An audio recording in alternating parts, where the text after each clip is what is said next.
Rick Harrison's story, the one hidden behind the pawnshop counters, the gleaming classic cars, and the million-dollar empire, begins not with success, but with a childhood spent on the edge of suffering and survival, shaped by the moment he woke up on the cold kitchen floor after his father growled, "Old enough to talk to me like a man. Old enough to get your ass beat like one," a line that scarred him long before America ever knew his name, and long before his garages overflowed with over 30 classic cars, including his prized 1940 Chevy Deluxe, polished Ferraris, and thunderous NASCAR tributes. Cars he once bought with instinct and passion until the year 2025, when the weight of collapsing finances, $65,000 a month, alimony payments, and a $500,000 lawsuit from his own mother began crushing him so hard he passed on a $100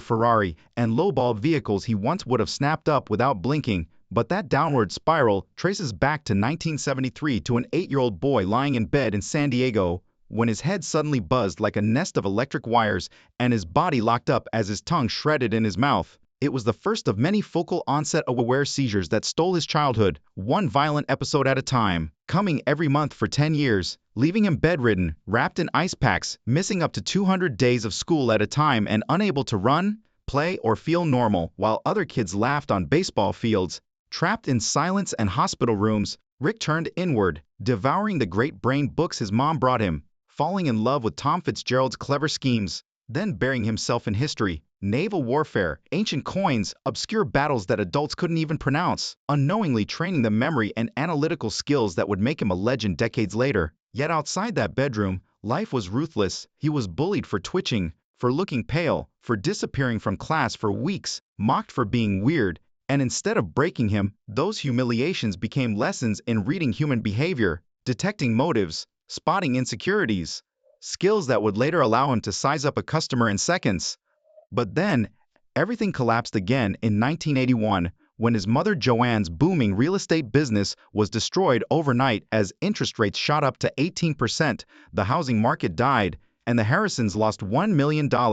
left with only $5,000 in the bank. His father, Richard, had just left the Navy after 20 years to help with the business, only to watch it crash, so the family fled California and drove to Las Vegas in search of a new beginning. Rick had already given up on high school by then. He was making $2,000 a week selling fake Gucci bags in the San Diego garment district. $7,000 in today's money. Buying knockoffs for $30 and flipping them for $300 until the market shifted and he pivoted to fake jeans, building a teenage underground empire until that hustle died too, sending him searching for the next way to survive. In 1982, at just 17, life hit him again. His girlfriend Kim got pregnant, then suffered a heartbreaking miscarriage. Somehow, they married anyway, clinging to each other through grief, and months later she became pregnant again, giving birth to Corey on April 27, 1983, when Rick was only 18, followed by Adam 2 years later. But poverty, stress, and exhaustion tore the young family apart. In 1985, Kim left, dropping the kids off and disappearing, leaving a 20-year-old Rick alone with 2 babies, empty pockets, and unpaid bills so bad he pawned his comic book collection just to keep electricity running. Vegas offered no mercy. Rick sold bootleg VHS tapes on street corners, flipped questionable cars, used a winch truck to steal a car from a dealership service bay in a desperate stunt, got arrested for selling fake designer goods, and ran newspaper route scams. Anything to feed his children, but every shady deal sharpened his instincts. How to spot a lie, calculate risk, predict desperation, and see value where others saw junk. Yet the turning point came quietly in a hospital waiting room when he was just 12, holding a Civil War-era coin in his hand. Something inside him clicked. History, value, authenticity, stories. Everything his mind had been training for, through seizures, books, bullies, and hustles, suddenly connected. That moment became the seed of the empire he would one day build. The same empire now trembling under lawsuits, alimony, financial collapse, and strange decisions about cars he once loved, pushing the world to ask, what is really happening behind the Pawn Star's fortune? And how much more can Rick Harrison endure before the past he outran finally catches up to him? The moment Rick Harrison first held that Civil War coin in his hands, the weight, the patina, the quiet story etched in metal, something inside him snapped into place, as if all the loneliness, trauma, and survival instincts that had shaped him since childhood suddenly formed a purpose he didn't yet understand, but would one day build an empire upon. From that day on, he devoured everything he could find about minting, metallurgy, aging patterns, counterfeit tells, and historical rarity, training a memory so sharp and a mind so restless that he could spot a fake under bad lighting and estimate value within seconds. Skills forged not in a classroom, but in the furnace of a life scarred by loss, including the death of his sister Sherry when he was just a toddler, a tragedy the family rarely spoke of yet carried like a shadow behind every decision, every moment of silence, and every uneasy breath they took, teaching Rick long before adulthood that happiness was fragile, that life could end mid-sentence, and that you plan for disaster because disaster always comes. That deep lifelong awareness of loss is what kept him focused in 1981 when, at 16 with only $5,000 left in the family's name,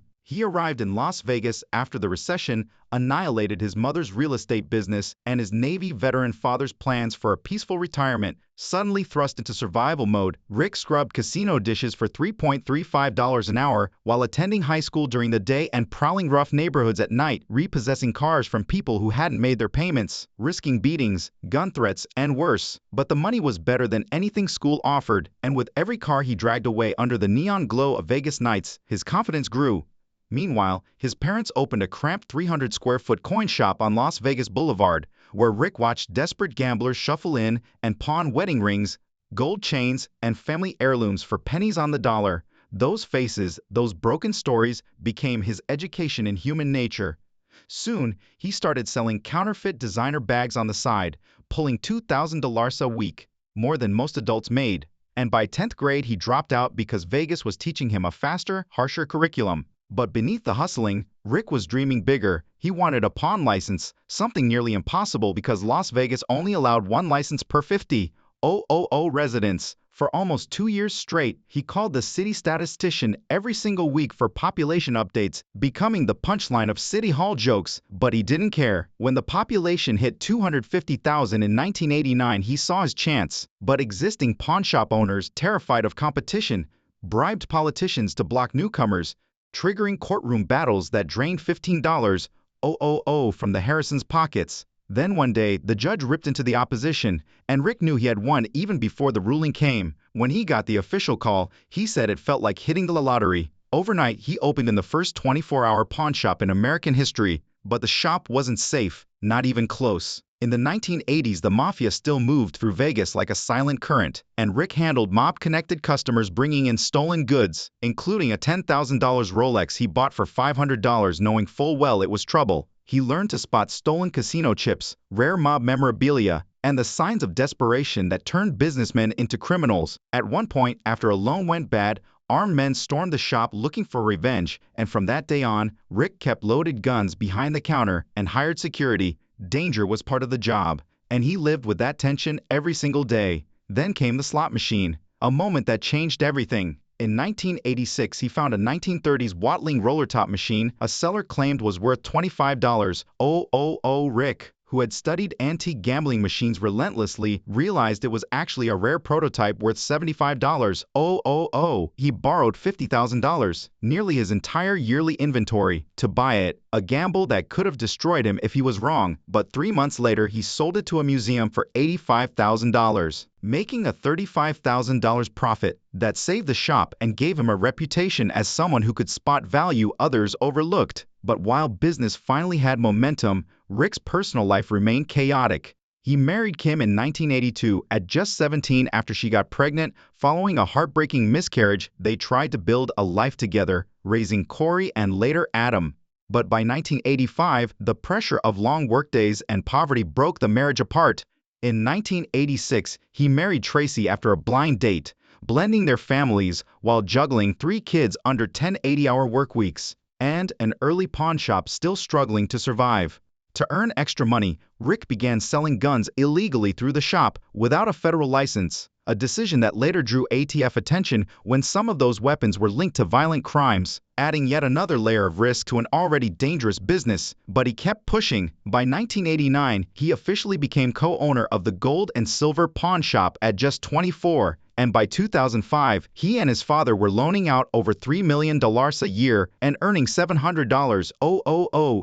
in interest. Yet the shop had also become a magnet for addicts and the financially broken. People pawning Rolexes just to afford gas to drive home, people who never came back for the items they thought they'd reclaim someday. Every face, every crisis, every desperate negotiation hardened him, shaped him, and added one more stone to the foundation of the empire he would later build, setting the stage for Pawn Stars and the global fame that followed. But at its core, Rick Harrison's rise wasn't luck, wasn't television magic, and wasn't just business instinct. It was the story of a boy who survived seizures, poverty, loss, violence, crime, and the brutal machinery of Las Vegas, turning every wound into wisdom and every mistake into momentum until the world finally saw the genius he had been forging in silence his entire life. Rick Harrison spent decades taking in the jewelry, cars, guns, collectibles, and even entire homes of desperate people who couldn't repay their 120-day loans, quietly absorbing the consequences of their bad luck because that was the harsh, unspoken law of the pawn world,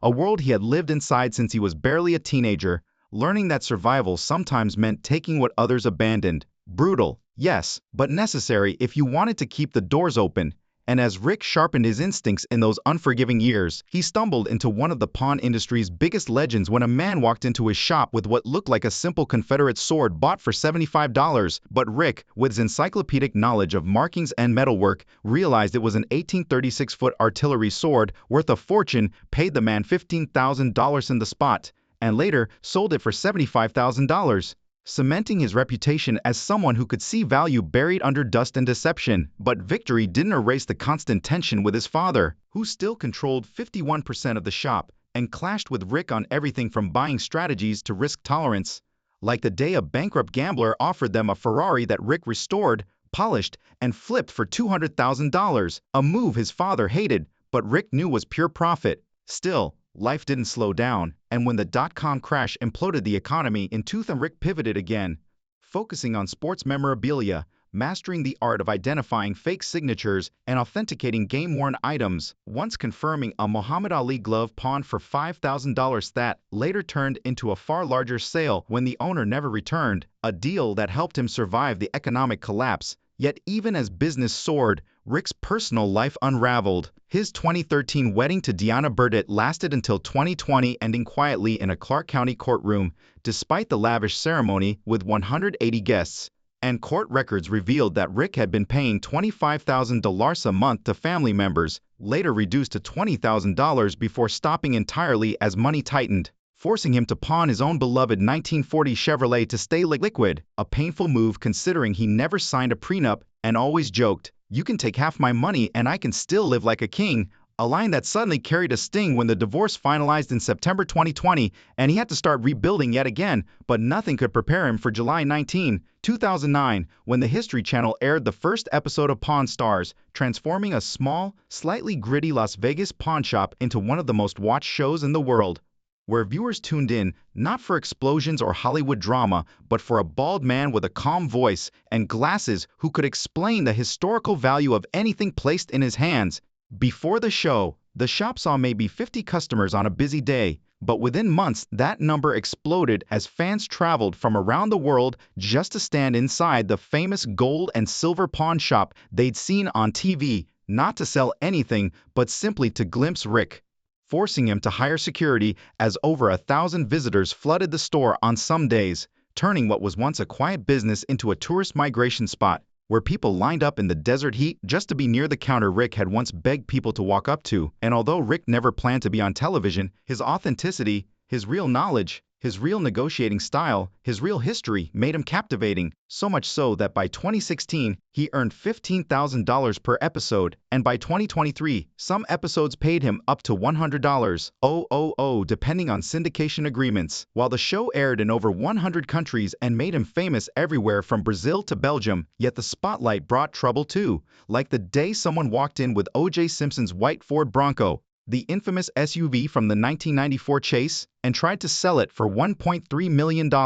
and Rick, after studying it carefully, declined because the heat wasn't worth the risk. A move that stunned viewers but proved how calculated he had become. Or the time a seller brought in a stolen coin collection worth $50,000, which the shop accepted believing it was clean, only to later melt it down before anyone realized what it truly was, sparking lawsuits and a PR nightmare. And as the show grew, so did Rick's fame and fortune, raising his net worth to over $9 million, while his son Corey bought a $1 million show in 2013 and later sold another property for a staggering $2.39 million. Just 3 years later, all while the neighborhood around the pawn shop boomed with restaurants, souvenir stores, and tourist attractions built solely because the world wanted to be near the place where Rick Harrison identified treasures, debated deals, and changed lives with the same steady voice he'd once used to calm gamblers pawning wedding rings for gas money. But behind every negotiation, every episode, every handshake, there remained the unshakable truth that Rick Harrison's rise from poverty and seizures to global fame wasn't luck at all. It was the result of a lifetime spent navigating desperation, surviving chaos, and turning every broken situation, whether a family collapse, an economic crash, a bad marriage, or a criminal threat, into an opportunity, proving that the man millions now know as a TV icon was forged not in Hollywood, but in hardship. The rise of Pawn Stars turned the gold and silver pawn shop into a global landmark where property prices surged,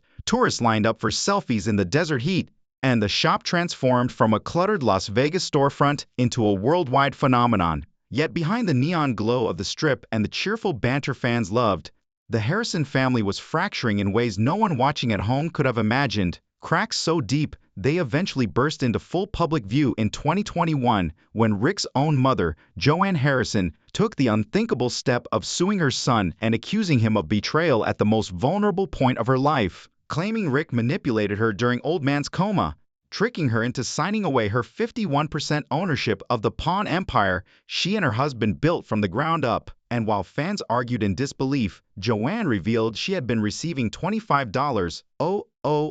per month after old man's death in 2018 money. Rick later dropped to $20,000, then cut off entirely in March 2020, all while she claimed Rick was hiding more than $500,000 in silver and $100 in cash her husband had secretly set aside, assets she believed were stolen from her the moment her husband died. And by March 2022, the situation grew so tense, she obtained a restraining order to stop Rick from touching business funds while the court sorted out the chaos. At the very same time, the bond between Rick and his son Corey was also unraveling. Arguments, disagreements, creative differences about the direction of the business and the show itself created a quiet war behind the cameras, and the smiling family fans saw on TV was becoming a carefully edited illusion masking a storm that had been brewing for years. Meanwhile, Rick's 2011 book, License to Pawn, resurfaced in public conversations, reminding fans of the wild early years he survived, repossessing cars at night, hustling fake Gucci bags,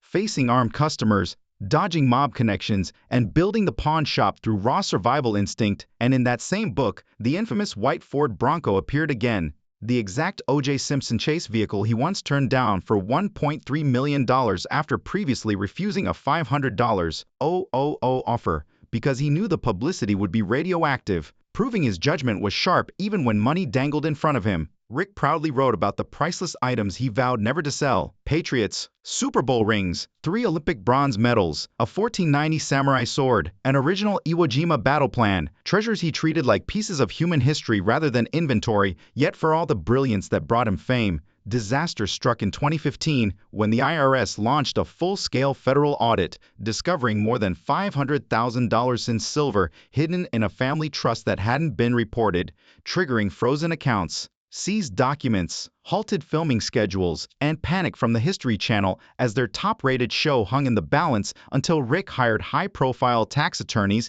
and paid enormous fines to keep the shop alive. Still, despite all the turmoil, Rick never lost his edge, proving it again in 2018 when a man walked in with what looked like a NASA rocket engine, and while most people would have seen scrap metal, Rick noticed serial numbers, matched stamp codes, contacted NASA archives, and confirmed it was a real training engine from the Apollo-era missions, which he bought for $100,000 and resold weeks later for over $1 million in one of the most profitable deals Pawn Stars ever broadcast, cementing his legacy as a master of history, negotiation, and intuition. But none of that could shield him from the turbulence that followed old man's death in 2018 when Richard Harrison, the Navy veteran who anchored the shop with stubborn discipline, passed away at 77 after a quiet battle with Parkinson's disease, leaving behind a will that shocked fans by explicitly cutting out his youngest son Christopher without explanation and leaving the bulk of his $5 million estate to Rick and Joanne, a decision that only deepened the emotional fractures inside the family. And just 4 years later, the public learned Joanne claimed Rick exploited her during her hospitalization decades earlier, saying he brought her paperwork while she was in a coma and pushed her to sign documents that transferred her majority ownership into his hands, a claim Rick insisted was false and manipulated by outsiders. But inside that legal battle lay a deeper grief, a deeper hurt that no courtroom could ever fully explain. She also accused Rick of hiding assets, cutting off her support payments, and controlling the business as if she no longer existed, while Rick countered that he had protected the shop from mismanagement and outside influence. And while mother and son battled in court over trust documents, silver hoards, and a mysterious $3 million loan from Nevada State Bank, Rick's personal life continued to collapse. 3 marriages, 3 divorces, and no prenup ever signed, a decision that cost him more than $10 million over the years as he paid alimony, legal fees, and settlement costs that drained his reserves and pushed him to begin selling pieces of his car collection, passing on high-value purchases he once would have made instantly, and making financial decisions fans noticed immediately. And yet through all the lawsuits, heartbreaks, betrayals, tax audits, and televised fame, Rick Harrison kept walking into the shop, kept evaluating items, kept negotiating with a steady voice, because the truth buried beneath all the controversy is simple. Rick Harrison was shaped by hardship, pain, seizures, loss, poverty, risk, and survival, and even as his empire shakes beneath him, the man who built a multi-million-dollar business from nothing continues to fight, adapt, and rebuild, just like he always has. In a 2025 interview reflecting on a lifetime of broken relationships and relentless reinvention, Rick Harrison admitted he once believed every marriage would last forever, confessing with a half laugh and half ache, "You can take half my money, and I can still live like a king." Yet behind that bravado sat a man bleeding financially from over $65 a month in alimony payments, with his most recent split coming in 2021 after a 7-year marriage to Deanna collapsed under the weight of political arguments about COVID-19 vaccines, a breakup that forced Rick to liquidate stocks just to stay afloat. Even as he insisted money was only his 3rd or 4th favorite thing in life. But as the Pawn Stars empire rolled on, his personal world kept taking hits. And in 2016, the show was rocked when police raided Chumley's home during a sexual assault investigation, stumbling not onto what they expected, but onto meth, nearly 4 ounces of marijuana, and a bizarre pleasure room called the Chum Chum Room, complete with a stripper pole, rolled-up dollar bills coated in residue, drug paraphernalia, and an arsenal of firearms, including a Ruger 357, a Sig Sauer, and a shotgun, an event that exploded into 19 drug charges and a weapons felony, slashing viewership by 20% overnight as Rick tried desperately to hold the show's clean public image together, insisting they didn't yet know the full story. But tragedy struck far deeper when, on January 19, 2024, his oldest son Adam died at just 39 from fentanyl and meth toxicity, the coroner ruling it accidental, and Rick wrote through tears, "You will always be in my heart. I love you, Adam," later admitting his son had battled addiction for years, slipping in and out of rehab while fentanyl flooded the nation, and that grief changed him at his core as he began publicly calling for stronger border protections and supporting anti-drug initiatives, determined to keep other parents from feeling the pain that now haunted him each day. Yet even in his sorrow, Rick carried the scars of childhood, remembering being diagnosed at just 8 years old with epilepsy, enduring seizures so violent he tore the muscles in his tongue and legs, sometimes unable to walk for weeks, often missing 200 days of school while his body convulsed and left him isolated from other children. Experiences that shaped him forever and fueled a lifelong connection to history books, the very obsession that would turn him into the legendary dealmaker fans now admire. And because those seizures molded him, Rick now sits proudly on the board of the Epilepsy Foundation, partnering in 2021 with Neurelis to raise awareness about seizure emergencies. But life wasn't done surprising him. In March 2025, just after his 60th birthday, he got engaged for the 5th time, this time to 42-year-old Las Vegas nurse Angie Pulauskin, who had stood by him during the darkest months after Adam's death, and he proposed in Chile's Casablanca Valley, posting the photo of him kneeling beside the words, "She said yes," a moment Close friends swear felt different, softer, like Rick was finally choosing peace over chaos. Even so, rumors never stopped following him. In 2025, a fake YouTube video claimed he'd been sentenced to life in prison for trafficking looted artifacts, amassing 2.5 million views with AI-generated images showing Rick in an orange jumpsuit, until fact-checkers confirmed it was all fabricated nonsense. No FBI raid, no courtroom, no trial, nothing but viral lies. Rick laughed it off publicly, posting a photo to prove he was free. But privately, the weariness showed, especially with long-term pain in his knees, back, shoulders, and feet, documented in court records from 2010, along with a major back surgery that left him struggling physically even as he kept smiling on camera. Then came the pandemic years. Pawn traffic slowed, tourism collapsed, business suffered, and legal battles multiplied, with former employees suing, partners fighting, and trademark disputes draining time and money. Yet through all the storms, as of late 2025, Rick remains financially strong with a net worth of roughly $12 million, earning up to $100,000 per Pawn Stars episode and another $700,000 annually from pawn loan interest alone, while his Pawn After Dark podcast with Chumley, launched in February 2025, has already passed 21 episodes featuring major guests like Steve Aoki, Bret Michaels, and TJ Lavin, helping cement Rick as more than a reality star. He has grown into a cultural voice on collectibles, gold pricing, and American history, and despite rumors that he was selling off cars in desperation, the truth is simpler. He buys strategically, passing on a $100,000 Ferrari 308 or offering $90,000 for a $125,000 NASCAR tribute car, not out of panic but out of discipline. Because Rick has always said he buys what he loves and keeps what matters, the same instincts that helped him authenticate 2,500-year-old coins, real NASA rocket parts, Picasso sketches, and priceless amber still guide him today. So much so that Yahoo Finance invited him in October 2025 to discuss gold value trends, where he explained that even a 5-gram ring now sells for around $700 due to global inflation. Meanwhile, inside his shop sit Original, where the wild things are illustrations, museum-quality collectibles, ancient artifacts, and rare art pieces, proof that Rick has evolved from a TV pawnbroker into a respected voice across the world of high-value history. And now, at 60 years old, he's preparing for his next empire move, franchising the gold and silver pawn brand internationally by 2026, while continuing to give shop tours, make media appearances, advocate for epilepsy awareness, speak out about addiction, and, against all odds, keep standing behind the counter of the store where it all began, still fighting, still dealing, still surviving, proving that after all the lawsuits, losses, lies, heartbreaks, fake news, and personal devastation, Rick Harrison is still here,